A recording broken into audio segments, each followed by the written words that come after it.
I still deal with self-bullying and suicidal thoughts to this day. Frequently. Not as frequent as it was when I was going to college for my undergrad, but it still happens frequently. A person can heal from bullying, but there's still always going to be some sort of scar, and that scar is the insecurity deep within you that triggers that need to bully yourself. When I was in high school, I was always told by bullies that my feelings didn't matter, that I was being a pussy or a wussy, and because of that, I always told myself that nobody cared about me expressing myself, nobody cared about my feelings, and I was always stupid, insignificant, and I did not belong. Those were the things that I always would tell myself, and every now and then today, one or more of those various emotions, those deeply insecure emotions, can be triggered by the slightest action. And in fact, yesterday I had an instance of this. And most people would dismiss this as probably being ridiculous, but for me, that brought back a lot of memories, and it brought me back to how I felt at that point in time. I was in class last night, and I made this discussion point, and the teacher basically looked at me blankly, like what I said was completely nonsensical, and completely went to the next person, which made me feel as though that what I said was stupid and not relevant whatsoever. So I didn't react immediately, but I closed myself off. I had to retreat, because for me, that publicly humiliated me in a way. For most people, that probably wouldn't be the case. For most people, that would just be like, oh well.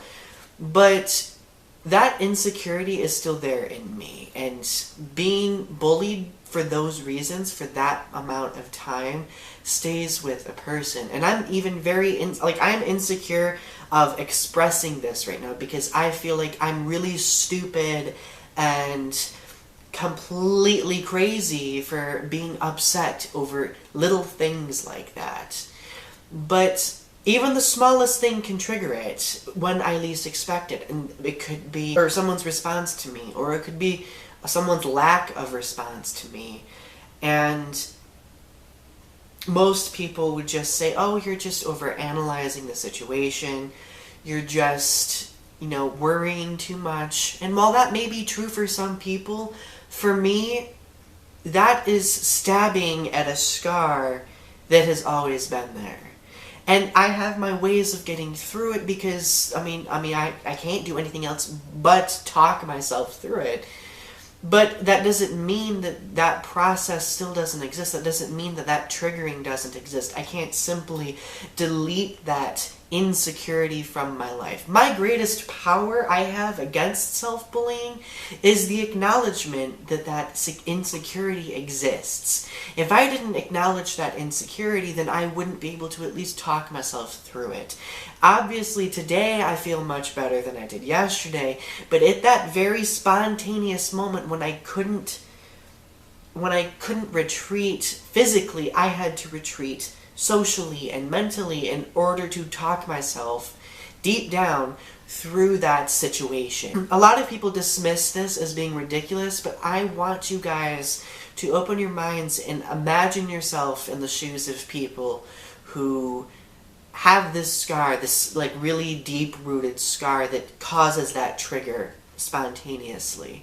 There is no other way of getting through it other than talking yourself through it, because that scar from bullying is always within the people who have been bullied, whether or not they want to admit it. In a way, telling myself that I am being a wuss, or that I'm overanalyzing, or that I'm weak because I can't get through this, is invalidating that insecurity and invalidating my emotions, because strength is derived through facing the insecurity, not trying to simply delete it or overlook it.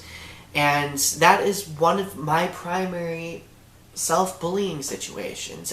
Even last night, I came home. I came home upset because I felt like a failure. I felt like I didn't belong in grad school. I felt like I wasn't good enough to be sitting in that room with my peers. And even for a brief moment, I was like, why do I even exist? Why should I exist?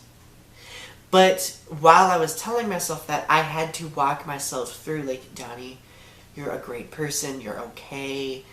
This was just one situation. You have the strength to get through it. There is this insecurity. You know why you have this insecurity, because it was created long, long ago. Now the only thing you can do is walk yourself through it and overcome it whenever it encounters you in life, whenever it is triggered.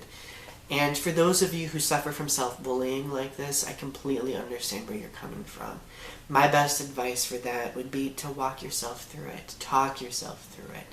And it makes it very difficult to express this to other people, because many people would dismiss this as simple, overanalyzing, as simple anxiety, but it really isn't. It may be a combination of anxiety with it, but it's still that deep-seated trauma that happened a long time ago that tends to brim to the surface every now and then. To this day, I deal with this, but I have my own ways of getting through it.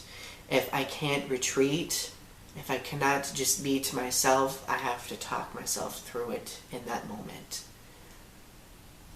If I don't talk myself through it, if I can't retreat, then I could lose myself for a long while. Mentally, at least. And I think that's what makes self-bullying is as insidious as it is, because you're dealing with your inward self, bullying yourself.